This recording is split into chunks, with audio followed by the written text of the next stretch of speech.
మన డిపో తరఫున స్వాగతం సుస్వాగతం తెలియజేస్తున్నాము. ఈరోజు చాలా శుభదినము.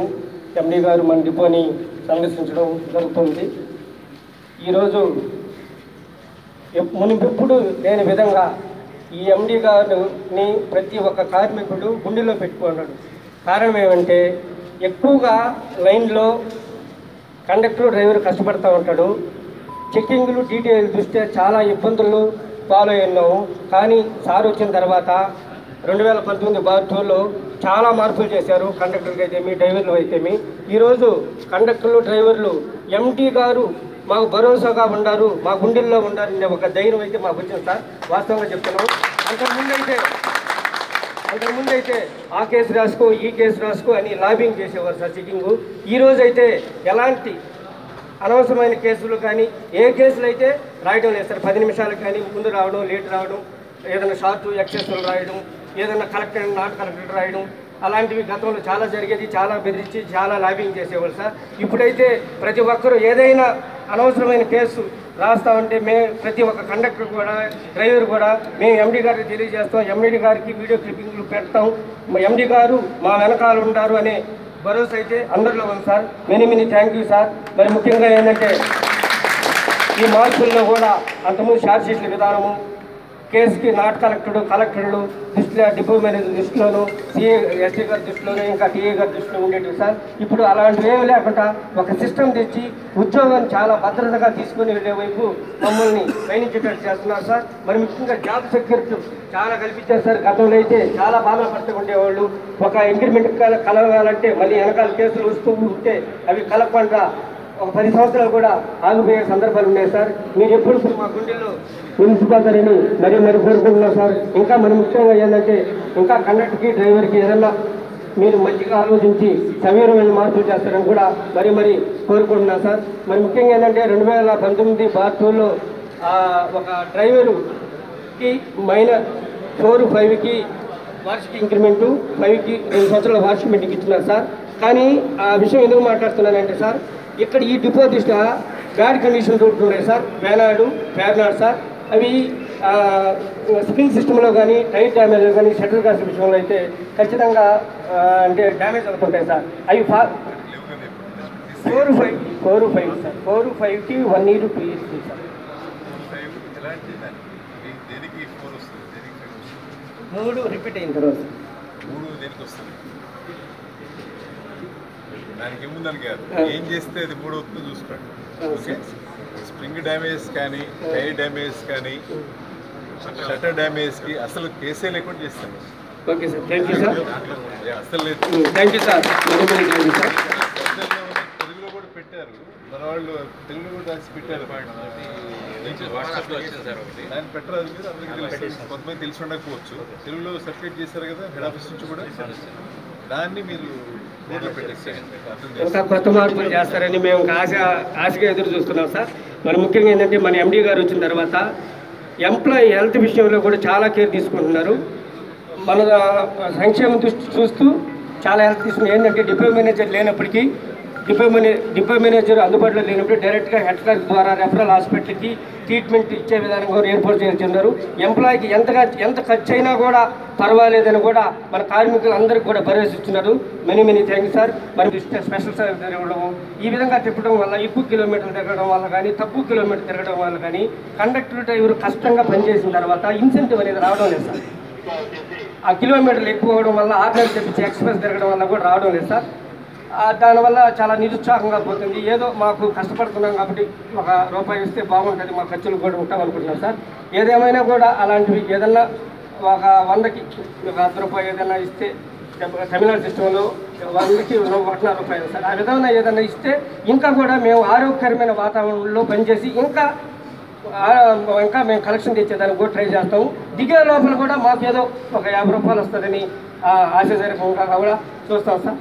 మరి ముఖ్యంగా ఏంటంటే అభివృద్ధి బాటలో నడిపిస్తామని స్టేట్ ఫస్ట్ తీసుకురావడది నేను సెక్రటరీగా ఒక హామీ ఇస్తున్నాను. ఖచ్చితంగా స్టేట్లో తీసుకురావడం ఫస్ట్ తీసుకురావడది నా కోరిక. ప్లస్ వచ్చి ఈ డిపోకి కొత్త సర్వీస్ అనేది మాకు చాలా అవసరం సార్. ఎందుకంటే అమరావతి కానీ పోలవరం రకరకాలుగా కొత్త సర్వీసులు మా డిపోలో చాలా అన్ని ఆర్డినరీలు ఎక్స్ప్రెస్లు ఉన్నాయి సార్. మాకు ఇది లాంగ్ సర్వీసులు లేవు. ఒక హైదరాబాద్ సర్వీస్ ఒకటే ఉంది. మాకు కొత్త సర్వీసులు ఇస్తే ఈ డిపో మంచి అభివృద్ధి బాటలో నడిపిస్తామని ఎండీ గారికి హామీ ఇస్తున్నాను. కానీ గతంలో 20 సంవత్సరాలు ఆర్టీసీలో ఉన్నాను నేను. గత ఎండీ గారి కంటే ఇప్పుడు ఇచ్చిన మా ఎండీ గారు చాలా దేవుడితో దేవుడే అనుకుంటున్నాం మేము ప్రతిరోజు. ఖచ్చితంగా మా ఎండీ గారు మంచి అందుబాటులో కార్మికులందరూ నడిపిస్తున్నారు అని ఆ సందేశం మాకు చాలా ఉన్నాము. అది మా పర్సనల్ వ్యవస్థగా డిపోకి చేసిన డైనమిక్ ఎండీ గారికి సూళ్ళూరుపేట ఎన్ఎంఏ తరఫున శుభాకాంక్షలు తెలియజేస్తున్నాము. సూళ్ళూరుపేట ఆరోగ్య దైవమైన శ్రీ చంగారామ తల్లి నేషనల్ మజ్దూర్ బహుకరణ చేయాలని చెప్పి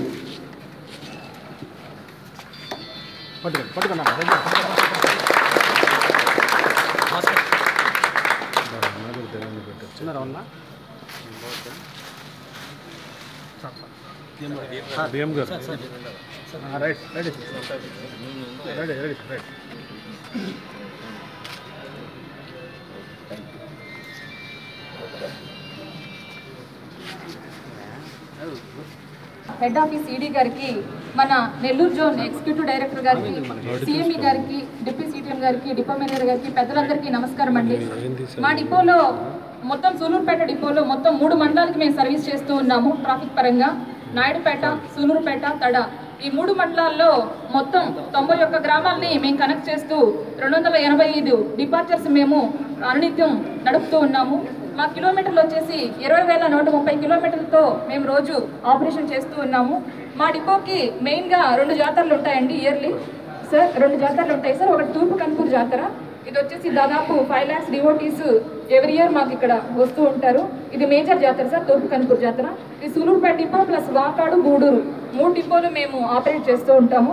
అదేవిధంగా ఇయర్లీ వేనాడు దర్గా అనేసి ఇక్కడ దర్గా ఉంది సార్. ఆ దర్గాకు కూడా మేము జాతర నిమిత్తం బస్సులు ఆపరేట్ చేస్తూ ఉంటాము. ఈ వేనాడు అనేది ఓన్లీ ఇయర్లీ కాకుండా మంత్లీ కూడా అమావాస్యకు దాదాపు వేనాడు దర్గానే బేస్ చేసుకొని మేము 1 lakh to 1.5 lakh rupee amount get చేస్తూ ఉంటాం సార్. ఇందాక మీరు మా సురేష్ కుమార్ చనిపోయినప్పుడు వాళ్ళ మిసెస్ వచ్చి వాళ్ళ కుమారుడు వచ్చి మీతో మాట్లాడుతుంటే నిజంగా నాకు కన్నీళ్ళు వస్తున్నాయి సార్. ఎందుకంటే ఆ టైంలో డ్రైవర్ ఈ విధంగా యాక్సిడెంట్ అయ్యాడు అనగానే నాయుడుపేటలో ఉన్న మా స్టాఫ్ ఒక అతను నాకు ఇంటిమేషన్ చేశాడు సార్.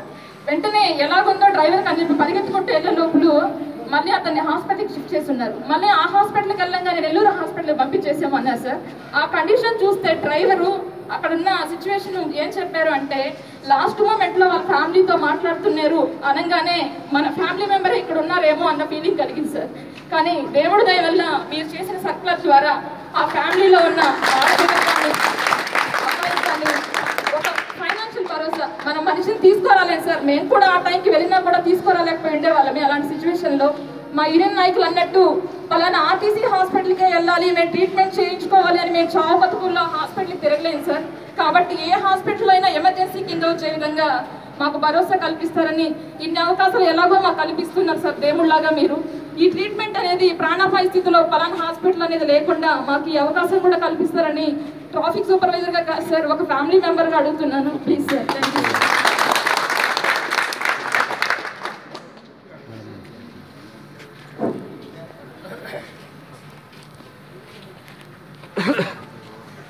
అందరికీ నమస్కారం. ఈరోజు సూళ్ళూరుపేట డిపోకి వచ్చి మీ అందరితో ఇలా మాట్లాడుతున్నాను.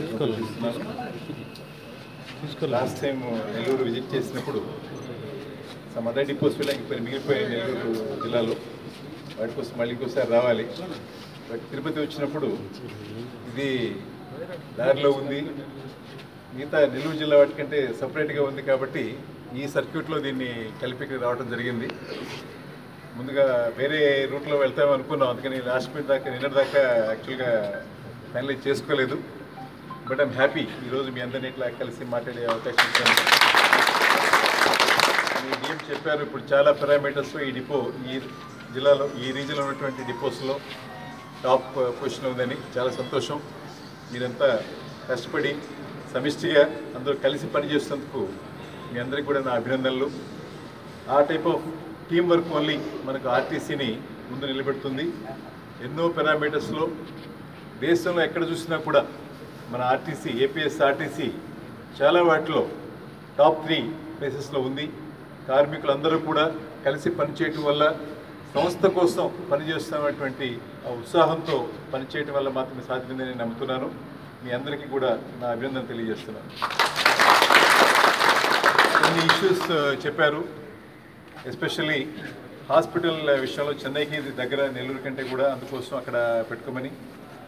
రావు గారు, ఇది ఆల్రెడీ ఒక పాలసీ చెప్పాను నేను. ఇట్లాంటి ఇష్యూ వచ్చినప్పుడు ఇప్పుడు చెన్నైకి మనకి రిఫరల్ హాస్పిటల్స్ లేవు, కానీ వాళ్ళు మన టారిఫ్స్ వాళ్ళు ఒప్పుకోకపోవచ్చు. అది మెట్రోపాలిటన్ సిటీ కాబట్టి మనం ఆర్టీసీకి ఇక్కడ నెల్లూరులో ఇస్తున్న రేట్లో వాళ్ళు ఒప్పుకోరు. దానికేం చెప్పామంటే తమిళనాడు ఆర్టీసీ వాళ్ళు ఆల్రెడీ అక్కడ హాస్పిటల్స్ ఏదైనా టైప్ పెట్టుకుని ఉంటే అదే హాస్పిటల్లో అదే రేట్కి మనకంటే ఎక్కువనా సరే నేను ఒప్పుకుంటానని చెప్పాను. సరే, సో మీరు ఆనం గారు వెళ్ళి చెన్నైలో ఏ హాస్పిటల్స్కి తమిళనాడు ఆర్టీసీ వాళ్ళు టైప్ చేసుకున్నారు, వాళ్ళ టారిఫ్స్ ఏంటి తెప్పించుకోండి. ఇవన్నీ కూడా మనం సెంట్రల్ హాస్పిటల్ నుంచి చేయాలంటే సీఎంఓ ఒక్కడే ఉంటారు అక్కడ. వాళ్ళకి రోజు చాలామంది పేషెంట్స్ వస్తూ ఉంటారు, ఎమర్జెన్సీ కేసులు వస్తూ ఉంటాయి, వాళ్ళకి అంత టైం దొరకదు. మీ జిల్లాలకు వచ్చి వాళ్ళు ఇన్స్పెక్షన్ చేయాలంటే వాళ్ళు కొంచెం ఇబ్బంది పడుతున్నారు. మొత్తం 13 జిల్లాలకి వచ్చి వాళ్ళే చేయాలంటే టైం ఎక్కువ పడుతుంది. దానికోసం మీరు కూడా from your side please take the initiative and initiate the proposal. ఈ ఇష్యూలో బెంగళూరు కూడా అది చెప్పాను నేను. బెంగళూరు, చెన్నై, హైదరాబాద్ కూడా ఒకప్పుడు మనతో పాటు టైప్ ఉన్న హాస్పిటల్స్ స్టేట్ డివైడ్ అయినాక వాళ్ళు మళ్ళీ కొంతమంది వెనక్కి వెళ్ళిపోయారు. ఎందుకంటే తెలంగాణ వాళ్ళు మనకంటే ఎక్కువ రేట్లు పే చేస్తున్నారని చెప్పి వాళ్ళకి తెలిసింది. సో అలాంటప్పుడు చెప్పాను, మన రాష్ట్రం లేని మెట్రోపాలిటన్ సిటీస్లో ఆ రాష్ట్రాల్లో ఉన్న ఆర్టీసీ వాళ్ళు ఏ రేట్లకు ఒప్పుకున్నారో మనకంటే ఎక్కువైనా కూడా ఆ రేట్లు ఇచ్చేదానికి అభ్యంతరం లేదు అని మీరు ఇమ్మీడియట్గా చేసుకోండి. చెప్పినా కూడా చాలా రోజుల పాటు పని కాకపోతే ఏమవుతుందంటే మనకి కొన్ని టైం వేస్ట్ అవుతుంది. ఇలా ఎవరైనా అనవసరంగా ప్రాణాలు కోల్పోయేటువంటి సందర్భాలు వస్తాయి. సో ఇమ్మీడియట్గా మీరు కావాలంటే ఒక చిన్న కమిటీ ఫామ్ చేయండి. ఈ డిపో నుంచి తీసుకోండి, ఒక డిఎంని ఇంకెవరైనా పెట్టి పంపించండి అక్కడికి. Let them go study and give a report. వచ్చి ఒక రిపోర్ట్ ఇస్తారు, పలానా హాస్పిటల్స్ ఉన్నాయి, వాళ్ళ టారిఫ్స్ ఇవ్వనని మీరు చెప్పనివ్వండి, మన టారిఫ్స్ కంపేర్ చేయండి. అంటే సిస్టమేటిక్గా పనిచేయడం అలవాటు చేసుకుంటే మనకు పనులు చాలా ఫాస్ట్గా అవుతాయి. అన్నీ కూడా వాళ్ళు చెప్పి మళ్ళీ అన్నీ ఎవరిది వాళ్ళే చేసుకోవాలా, ఒక కోఆర్డినేటర్గా లేకుండా ఎఫర్ట్ చేస్తే మనకు టైం వేస్ట్ అవుతుంది. సో దయచేసి ఇది లోకల్గా మీరు ఇనిషియేటివ్ తీసుకొని ప్రపోజల్ పంపించండి, విల్ యాక్సెప్ట్ దట్. రెండవది వాటర్ గురించి చెప్పారు. ఇక్కడ వాటర్ బోర్లు 2 ఉన్నాయి. అంటే ఇక్కడ రెగ్యులర్గా వాటర్ షార్టేజ్ ఉంటుందా సమ్మర్లో? అంటే ఇప్పుడు ఇది మనం బయటకు వచ్చామా? ఇక్కడ టౌన్లో అంతా వాటర్ సప్లై ఎట్లా చేస్తున్నారు? మనకి పైప్ లైన్ వేసుకునేందుకు వీలు కదా? దూరం అవుతుందా? అంటే ఇది సూలూరుపేట ఏంటి మున్సిపాలిటీనా? మున్సిపాలిటీ వాళ్ళు మనకి ఏమైనా హెల్ప్ చేస్తారా?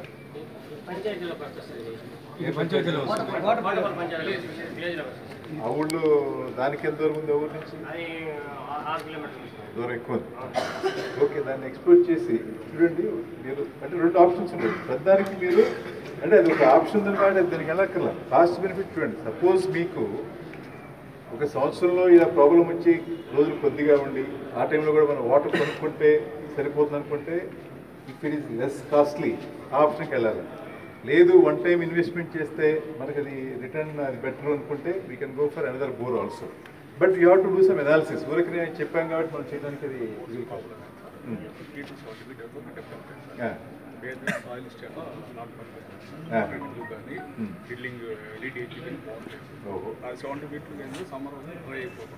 కిందకి కలిసేదు అందుకని కిందకి వెళ్తా ఏం ప్రాబ్లం? రాకుందా? రాకు బోర్డ్ వస్తాయి సార్, చిన్న చిన్న రాళ్ళు. దానిలో రోటరీ ప్లస్ డిటిహెచ్ డ్రిల్లింగ్. ఇక్కడ ఎక్కడ చుట్టుపక్కల ఎక్కడ కూడా బోర్డు లేవట్లా? అంతకుముందు చెక్ చేసి అక్కడ వేస్తామని చెప్పారు సార్. అంటే వ్యవస్థలు మన పక్కనే గోడ పక్కన వేస్తే పడతాయి, అటు పక్కన ఉన్నాయి అన్ని చెక్ చేస్తారు వేస్తాను కాబట్టి మళ్ళీ అదే ఫెయిల్ అయిపోయింది సార్. మళ్ళీ అది డెప్త్ గురించి వెళ్ళలేక ఆపేశారు సార్. ఇప్పుడు ఏమంటే 2 ఆప్షన్స్ అంటే 2 బోర్లు వేసుకుంటే 7 feet 20 feet డెప్త్ వేసుకొని 2 వాడుకుంటాం.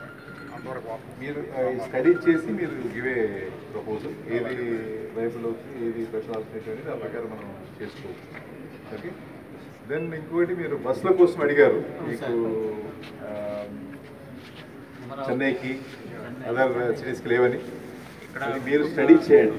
మీరు స్టడీ చేసి వేరే డిపోలకి ఇప్పుడు తిరుమలకి లేవు, తిరుపతికి ఉన్నాయా? తిరుపతికి ఉన్నాయి, తిరుమలకి లేవు. దానివల్ల మీకు నష్టం ఎట్లా పోతారు వాళ్ళు? ఎట్లా పోతారు అట్లా కాదు, ఎట్లా పోతున్నారు? మన బస్సు ఉంది కదా, ఓకే. ఇప్పుడు ప్రతి బస్సు బయట నుంచి వచ్చేదల్లా తిరుమలకి వెళ్ళక్కర్లా, అది ఇన్ఎఫిషియంట్ ఆపరేషన్ అవుతుంది. తిరుమల మనకు ఒక బేస్ ఉంది, మన డిపోలు ఉన్నాయి అక్కడ, కంటిన్యూస్గా అక్కడ మనం దింపేస్తే మళ్ళీ వెంటనే 10 minutes బస్సు దొరికేటువంటి ఫెసిలిటీ ఉంటుంది అక్కడ. అది that's a better business model, అది మీకు తెలియదు, బట్ దట్స్ ఓకే. అది కన్సిడర్ చేస్తారు దాన్ని. ఎట్లా వేరే చూడండి, అది కాకపోవచ్చు, బట్ వేరేది లాంగ్ డిస్టెన్స్ లేకపోతే చెన్నై నుంచి వెళ్ళేదానికి ఎట్లా చెప్తున్నారు కదా. ఇక్కడ వీళ్ళకి ఒక అడ్వాంటేజ్ ఎట్లా వస్తుందంటే సార్, ఇప్పుడు ఈ మాధవరం షిఫ్ట్ చేసిన తర్వాత ఎవరైనా చెన్నై సాఫ్ట్వేర్ సైడ్ నుంచి మాధవరం రావడానికి పట్టే టైంలో లోకల్ ట్రైన్స్ ఇక్కడికి వచ్చేది సార్, సేమ్ 2 hours. సో చాలా మంది ఇక్కడికి వచ్చి ఇక్కడ నుంచి మిగతా సిటీస్కి వెళ్తున్నారు, హైదరాబాద్ కదా. ఓకే, సో అది ఇక్కడ కొన్ని పెంచుకోవాల్సిన అవసరం అయితే చూడండి. అది అలాంటిది ఉన్నప్పుడు మీరు ఇక్కడ దాన్ని ఎక్స్పెక్ట్ చేసుకోవచ్చు, దాన్ని స్టడీ చేయండి. ఓకే. దెన్ నాయుడుపేట గురించి చెప్పారు. నాయుడుపేట గురించి పాలసీ మ్యాటర్. ఈ డిపో పెట్టక నుంచి గూడూరు ఉంది కాబట్టి గూడూరు డిపో నేను వెళ్ళా, 2 పక్క విని చేయాలి ఏది చేసినా కానీ. ఇప్పుడు ఒక పక్క విని చేయకూడదు. మేము ఫస్ట్ నేర్చుకునేది అదే పోలీసులు, ఎవరు వచ్చి చెప్పినా రెండో పక్క కూడా వినాలా, తర్వాత నిర్ణయం తీసుకోవాలి అనేది. సో రెండో పక్క వినకుండా నేను ఎప్పుడు ఏది చేయను. సో గూడూరు వాళ్ళ మాట కూడా వినాలా, వాళ్ళ అభిప్రాయం ఏంటి, వాళ్ళ డిపో పర్ఫార్మెన్స్ అట్లుంది ఏంటి అనేది. అంటే ముందు నుంచి వాళ్ళు ఉన్నారు కాబట్టి అది కంటిన్యూ అవుతుంది. దెన్ వీల్ సీ దాన్ని ఎట్లా చేయొచ్చు, దానికి వాళ్ళకి ఏమైనా కాంపెన్సేట్ చేయాలా, ఎట్లా చేయాలా, ఇవన్నీ ఆలోచించుకుని చేసుకోవాలా. వీల్ స్టడీ దాన్ని. ఇక నేను మీ అందరికీ చెప్పేది ఏంటంటే, అందరూ కూడా కలిసి పనిచేస్తున్నారు, సేమ్ స్పిరిట్ కంటిన్యూ చేయండి.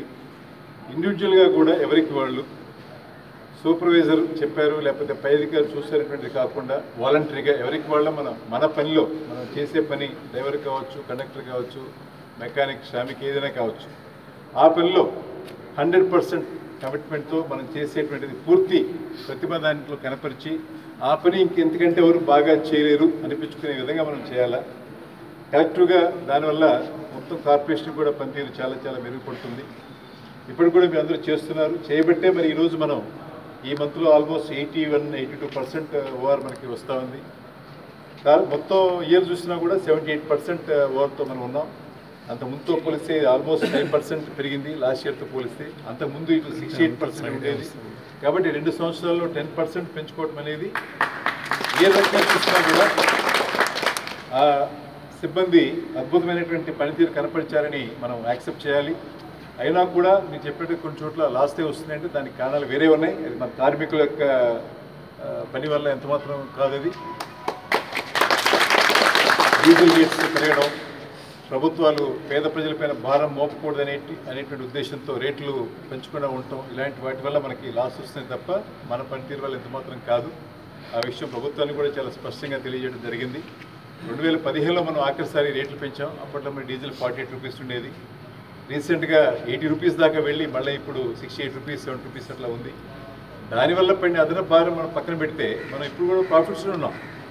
కాబట్టి సిబ్బంది పనితీరు బాగలేదు లేకపోతే ఇంకేదో వీళ్ళు బాగా చేయాలి ఇంకా ఏదో చేయట్లేదు అని ఎవరిని బ్లేమ్ చేయడం కరెక్ట్ ఎంత మాత్రం కాదు. ఆ విషయం అందరికీ కూడా స్పష్టం చేస్తున్నాం. ప్రతి చోట మాట్లాడుతున్నాం, మనం మీడియాలో చెప్తున్నాం, డిపోకి వెళ్ళిన చోటలా చెప్తున్నాం. మన పని మనం బాగా చేసి మనకు సాటిస్ఫాక్షన్ ఉంటే everybody else will be satisfied. మనం చెప్పగలిగి ఉండాలి మనం ఇది చేసామనేది. ఆ రకంగా కూడా మనం చూస్తే ఈ సంవత్సరంలో అంతకుముందు 2 సంవత్సరాల్లో ఎంత రెవెన్యూ మనం ఇంప్రూవ్మెంట్ చేసుకున్నామో ఈ ఒక్క సంవత్సరంలో అంత ఇంప్రూవ్మెంట్ తీసుకొని రాగలిగాం. అది మరి అందరి సమిష్టి కృషి వల్ల ప్రతి ఒక్కళ్ళు కూడా ఆర్టీసీ ఒక కుటుంబం, మనందరం కలిసి పని చేసుకుంటున్నాం. ఇందులో ఎవరికి సమస్య వచ్చినా మిగతా వాళ్ళు మనకు హెల్ప్ చేస్తారు అనేటువంటి ధైర్యంతో నమ్మకంతో పనిచేయడం వల్ల అది సాధ్యమైంది. అలానే ఇప్పుడు ఒక కుటుంబానికి కష్టం వస్తే మనం పెట్టుకున్నటువంటి శాలరీ ప్యాకేజ్ వల్ల వాళ్ళకు 30 lakhs అంటే 10 lakhs మనకు అంత ముందు నుంచే మనం ఇస్తున్నాం. అడిషనల్గా మనం ఇవ్వగలిగాం. మరి చాలా పెద్ద కష్టం వాళ్ళకి, పోయిన మనిషి మనం తీసుకొని రాలేం. అయినప్పటికీ వాళ్ళ పిల్లలు చదువుకుంటున్నారు, సంతోషం. బాబు కూడా ఇంజనీరింగ్ చదువుతున్నాడు, పాప బీకామ్ చదువుతుంది. వాళ్ళు బాగా చదువుకునేందుకు, జీవితంలో బాగా స్థిరపడేందుకు కేవలం ఏదో బ్రెడ్ విన్నర్ స్కీమ్ పైన ఆధారపడటం కాకుండా వాళ్ళ స్వయం శక్తితో, వాళ్ళ కాంపిటెన్స్తో, వాళ్ళ యొక్క ఎఫర్ట్తో మనం ఇచ్చేటువంటి జాబ్స్ కంటే చాలా మంచి జాబ్స్ కావాలని మనం కోరుకుంటాం. వాళ్ళు అలా చేసుకునేందుకు మనం ఇచ్చేటువంటి చిన్న తోడ్పాటు హెల్ప్ చేస్తానని నేను ఆశిస్తున్నాను. ఇది ఫస్ట్ కేసు మనకి డిపోలో, అది ఆ స్కీమ్ పెట్టిన తర్వాత. సో అప్పట్లో కొంచెం ఇనీషియల్గా సిస్టమ్స్ అన్నీ మనం ఇన్ ప్లేస్ లేవు కాబట్టి కొంచెం ఎక్కువ టైం తీసుకుంది. బట్ ఆ తర్వాత అయినటువంటి ఇంకొక 7 కేసులు కూడా రీసెంట్గా పేమెంట్ చేయడం జరిగింది. అలానే సీసీఎస్ ద్వారా కూడా మనము ఈవెన్ న్యాచురల్ డెత్ అయినా కూడా 5 lakhs ఇన్సూరెన్స్ వచ్చే విధంగా మనము స్కీమ్ పెట్టుకున్నాం. దానివల్ల కూడా ఒక 13-14 కేసులు ఈ మధ్యకాలంలో వచ్చిన వాటికి పేమెంట్స్ చేయడం జరుగుతూ ఉంది.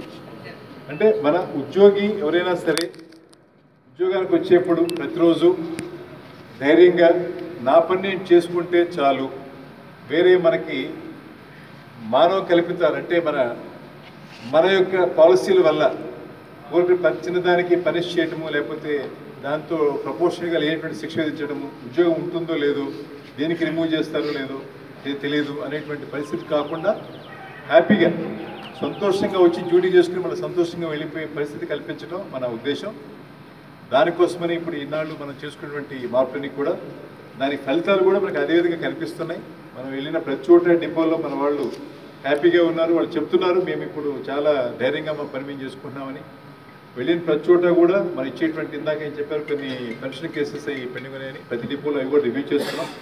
పెన్షన్ కేసులు కూడా ఒకప్పుడు లాస్ట్ ఏప్రిల్ నుంచి ఇప్పటిదాకా సుమారుగా 7,500 కేసులు పెన్షన్ కేసులు మనం సెటిల్ చేసుకోవడం జరిగింది. సంవత్సరానికి మన దగ్గర 2,000 మంది రిటైర్ అవుతారు. మరి 7,500 కేసులు అంటే దగ్గర 3 సంవత్సరాల పైన ఉన్నటువంటి పెండెన్సీ అన్నమాట. సో అంతకుముందు 2014-15 నుంచి కూడా మన దగ్గర ఈ పెన్షన్ కేసులు పెండింగ్ ఉండేది. చాలా వరకు అవి క్లియర్ చేసాం. ఇంకా సుమారుగా ఒక 1,500 కేసులు ఉన్నాయి. ఈ 1,500 కేసులు కూడా వచ్చే 2-3 నెలల్లో మనం పూర్తి చేసుకున్నట్లయితే ఆ తర్వాత ఎప్పటికప్పుడు ఏ మంత్ కా మంత్ రిటైర్ అయిపోతున్న వాళ్ళ కేసులు తప్ప వేరే పెండింగ్ ఉండడానికి అవకాశం ఉండదు. కాబట్టి దానికోసం కూడా ఇప్పుడు డే టు డే మానిటర్ చేస్తున్నాం. సెటిల్మెంట్ కేసు అయితే ఆల్మోస్ట్ 100% క్లియర్ అయిపోయినాయి. ఎప్పుడెప్పుడు చేస్తున్నారు, ఏ మంత్ కా మంత్ చేసేస్తున్నారు. ఏదైనా కోర్టు కేసు అది ఉండటం వల్ల, లేకపోతే ఫ్యామిలీ మెంబర్స్ మధ్య ఏదైనా ఇబ్బందులు ఉండి వాళ్ళ తల్లిదండ్రులకి, భార్య పిల్లలకి కోర్టు లిటిగేషన్ ఇలాంటివి ఉండి వాళ్ళు ఏకాభిప్రాయం లేకపోతే మాత్రమే పెండింగ్ ఉన్నాయి తప్ప ఆ కేసులు కూడా మన దగ్గర పెండింగ్ లేవు. పిఆర్ విషయంలో కూడా చాలా వరకు మనము తగ్గిపోయినాయి. ఒకప్పుడు నెలలోనే 4,000 కేసులు ఛార్జ్ షీట్స్ ఇచ్చింది నేను చూశాను, ఏప్రిల్, మే, జూన్ ఆ ప్రాంతంలో. ఇవాళ నెల మొత్తంలో మొత్తం కార్పొరేషన్లో ఒక 500 కేసుల కంటే మనం ఎక్కువ ఇవ్వట్లేదు ఛార్జ్ షీట్స్. సస్పెన్షన్లో నేను ఫస్ట్ వచ్చినప్పుడు చూస్తే దగ్గర 150 మంది సస్పెన్షన్ ఉండేవాడు. ఇవాళ సస్పెన్షన్ ఉన్న కేసులో ఒక 20-30 కంటే ఎక్కువ లేదు. మేజర్ పిఆర్స్ పెండింగ్ కూడా చాలా వరకు తగ్గిపోయింది. అవి కూడా దేనికి పడితే దానికి ఛార్జ్ షీట్ ఇచ్చి పనిష్మెంట్స్ కూడా డెస్టినేట్ చేసుకున్నాం. కాబట్టి సీరియస్గా తప్పు చేస్తేనే మేజర్ పనిష్మెంట్ వస్తుంది అని స్పష్టంగా చెప్పడం జరిగింది. అది కూడా ఏ తప్పు చేస్తే ఏ పనిష్మెంట్ ఇస్తామని ముందే చెప్పిట్టాం. కాబట్టి తప్పు చేయకుండా మన చేతిలో ఉంది. ఎవరికి వాళ్ళే నిర్ణయం తీసుకోవచ్చు. నేను ఫస్ట్ టైం తాగి వస్తే ఇదిగో ఈ పనిష్మెంట్ వస్తుంది తెలుసు, నాకు నేను రాకూడదు, నా చేతిలో ఉంది. తాగి ఎవరు రమ్మన్నారు, తాగి రాకపోతే ఆ పనిష్మెంట్ ఎవరు ఇవ్వలేరు కదా, డిపో మేనేజర్ ఆయన తాగించి ఛార్జ్ షీట్ ఇవ్వడు కదా. సో ఆ విధంగా ఎవరికి వాళ్ళు ఆ సెక్టర్లో ఉన్న వాటిని మీరు కూడా తెలుగులో ఇచ్చాం చేంజ్ చేసుకొని. అదర్వైజ్ ఎవరైనా బాగా మీరు తెలుగు రాసేవాళ్ళు ఉంటే వాటిని అనువాదం తెలుగు కూడా ఇచ్చారు కదా. సర్కులర్ మొత్తం సర్కులర్ తెలుగు ఇచ్చినట్టు ఇచ్చాడు. ఎంటైర్ సర్కులర్ తెలుగు చేసి కూడా ఇచ్చాం. మీరు చూసారా? లేదా హైలైట్సే కాదు, ఎంటైర్ సర్కులర్ తెలుగు చేశారు. మీరు తీసుకొని దాని అందరికీ మీరు ఎక్స్ప్లెయిన్ చేయండి. చాలా విషయాలు ఇంకెందాక మాత్రం తెలిసింది, వాళ్ళకు కూడా ఇంకా అవగాహన ఉన్నట్లేదు. ఇప్పుడు స్ప్రింగ్ డ్యామేజెస్ లేకపోతే షట్టర్ డ్యామేజెస్ ఇలాంటి వాటిపై అసలు కేసులు పెట్టదని చెప్పాం. కంప్లీట్గా క్లోజ్ చేస్తాం. ఏప్రిల్ కంటే పాత కేసులు అయితే స్టేట్ డివే క్లోజ్ చేసామని చెప్పాం. ఇప్పుడు ఇందాక వేరే డిపోలో చూస్తే మన ఇక్కడ సత్యవేళ్ళు ఇంకా కొన్ని ఛార్జ్ షీట్లు కనపడి అవన్నీ కూడా క్లోజ్ చేయమని చెప్పాం ఈరోజు. సో అందుకోసం ఎవరు కూడా అనవసరంగా వదిలేవక్కర్లా. మీ చేతిలో లేని దానికి మీకు పనులు చేయడం అనేది జరగదు. మన అజాగ్రత్త ఏదైనా ఉంటే అది ఎస్టాబ్లిష్ అయితే దానికి మాత్రం చర్యసుకోమని చెప్పి సర్కిల్ ఉంది తప్ప ఏదో డ్యామేజ్ అయిపోయింది కాబట్టి ఇదే బాధ్యత, అది విరిగిందంటే ఇదే బాధ్యత, ఇది తెగిందంటే ఇదే బాధ్యత అనేటువంటి పద్ధతి లేదు. అది డ్యామేజ్ అయ్యి ఉండొచ్చు, కానీ డ్రైవర్ బాధ్యత ఏంటి, ఆయన ఏం చేశాడు, ఏం చేయకుండా ఉంటే జరగకుండా ఉండేది, ఆయన దాన్ని ప్రివెంట్ చేయగలిగేవాడా కాదా, ఇవన్నీ స్టడీ చేసి నెగ్లిజెన్స్ ఉంటే మాత్రమే ఛార్జ్ షీట్ ఇవ్వమని చాలా స్పష్టంగా చెప్పడం జరిగింది. మీరందరూ కూడా దాన్ని తెలుగులో వచ్చిన దాన్ని బయట పెట్టండి, ఆఫీసర్స్ ఇవ్వండి, వాళ్ళందరూ కూడా చదువుకుంటారు.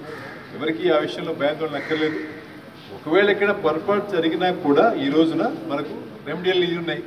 మీరు ఒక SMS చేసినా, వాట్సాప్ పెట్టినా, మీరు ఫోన్ చేసి మాట్లాడే వాళ్ళు ఉన్నారు, పెన్షన్ రాసి పోస్ట్ వేసేవాళ్ళు ఉన్నారు. ఈ విధంగా మీరు దాన్ని ఏ అధికారుల దృష్టికి తీసుకువెళ్తే దానికి వెంటనే ఒక రెమెడియల్ మెజర్ తీసుకునే అవకాశం ఉంది. కాబట్టి దానిపైన ఎవరు ఆందోళన గురి కావాల్సిన పని లేదు. సర్క్యులర్స్ అన్నీ కూడా నేను ముందు కూడా చాలాసార్లు చెప్పాను, ఏది కూడా పర్మనెంట్ కాదు. మన రాజ్యాంగానే మనం 100 కంటే ఎక్కువసార్లు సవరించుకున్నాం అవసరాన్ని బట్టి. ఈ సర్క్యులర్స్ అన్నీ కూడా పర్మనెంట్, లేకపోతే ఇక ఎల్లకాలం ఉంటే ఈ భూమి ఎండేదాకా ఏం కాదు. ఒకదానికి పోదానికి మనం ఇంప్రూవ్ చేసుకుంటూ పోతాం. కొత్తగా ఒకటి పెట్టుకున్న తర్వాత అంత ముందు కంటే అది మెరుగుపడాలా, ఆ మెరుగుపడిన తర్వాత మళ్ళీ కొత్త సమస్య ఏమైనా దృష్టికి వస్తే వాటిని అడ్జస్ట్ చేసుకుని మళ్ళీ మనం మార్చుకోవచ్చు. ఆ విధంగానే ఇప్పుడు మనం పనిష్మెంట్స్ పైన కూడా 3 సర్క్యులర్స్ ఇచ్చుకున్నాం. లాస్ట్ ఇయర్ ఫస్ట్ 25 తర్వాత 33 తర్వాత ఇప్పుడు 108 ఇట్లా. కాబట్టి ఎవరు కూడా అనవసరమైన భయాందోళన గురి కావాల్సిన అవసరం ఏమాత్రం లేదు. మీ పని మీరు బాగా చేయండి. మీరు ఏ పని చేస్తుంటే ఆ పని బాగా చేయండి. తద్వారా ఎంటైర్ ఆర్టీసీ పర్ఫార్మెన్స్ ఇంప్రూవ్ అవుతుంది. ప్రజలు మన వెంట ఉంటారు. ప్రజలు మనం కేర్ తీసుకుంటే ఆర్టీసీ మనుగడకు ఎప్పుడు ఎలాంటి సందేహం ఉండదు. Thank you.